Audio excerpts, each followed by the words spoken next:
JT des nouvelles techno sur TV5 Monde. Au menu aujourd'hui, toute l'actualité de l'innovation. Et sur notre banc d'essai, la reconnaissance vocale partout, tout le temps.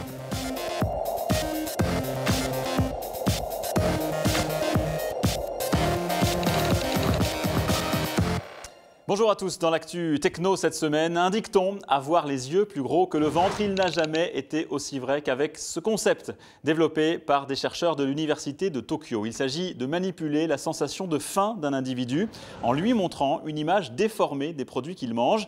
Grâce à la réalité augmentée, le biscuit apparaît bien plus gros qu'il ne l'est en réalité. Et ça marche, d'après les premiers tests, l'impression de satiété arrive plus vite avec ce système alors que la quantité de nourriture avalée reste la même. Autre projet en provenance de Tokyo, Pinch. Il s'agit d'une interface qui permet de synchroniser l'affichage tactile de différents appareils nomades, smartphones ou tablettes. Pour cela, pas besoin de fil. Les appareils partagent leur position et la taille de leur écran par Wi-Fi, un mode multi-écran finalement, qui promet des applications mobiles collaboratives. Et puis la moto verte est en route, pas besoin d'essence, elle roule grâce à une bonbonne d'air comprimé. Son concepteur est australien, il se targue d'avoir atteint une vitesse de pointe de 140 km/h.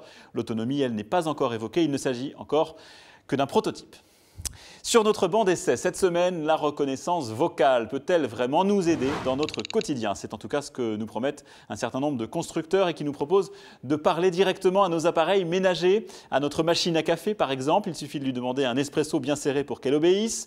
Moins anecdotique, certains téléviseurs déjà commercialisés permettent de désigner à haute voix, par exemple, le nom de la chaîne qu'on désire regarder. Le micro, vous l'avez aperçu, se trouve dans la télécommande. Au volant, la technologie existait de façon rudimentaire depuis 2007. Eh bien ici, c'est une marque allemande qui propose maintenant de converser avec sa voiture, de lui demander de baisser le volume de la radio par exemple ou de lui indiquer l'adresse de destination. Alors ces innovations vont-elles devenir indispensables? Nos experts du jour sont Romain Turet et Dimitri Charitsis et ils sont circonspects, vous allez l'entendre. L'intérêt de la commande vocale aujourd'hui, il est, on va dire, plutôt limité. Dans les voitures, ça se limite très régulièrement à aller à la commande du GPS, c'est-à-dire typiquement lui donner une adresse pour éviter d'avoir à la taper.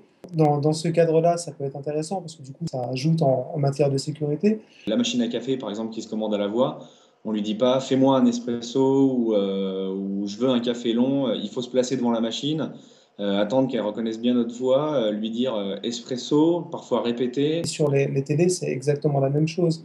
Déjà, le temps de se faire entendre, de bien articuler, de formuler sa question de telle manière à ce que le logiciel en face la comprenne. Au final, c'est aussi rapide de prendre sa télécommande, de changer de chaîne. Clairement, c'est là qu'on voit que c'est un argument marketing, tout simplement. C'est une technologie qui fait des bonds en avant comme ça de tous les 3 ou 4 mois. Quand chaque objet sera capable de converser avec son utilisateur, là on entrera dans quelque chose de vraiment intéressant. Le JT des nouvelles techno, c'est tout pour aujourd'hui. Ça continue sur les réseaux sociaux. Sinon, rendez-vous dans une semaine sur TV5 Monde.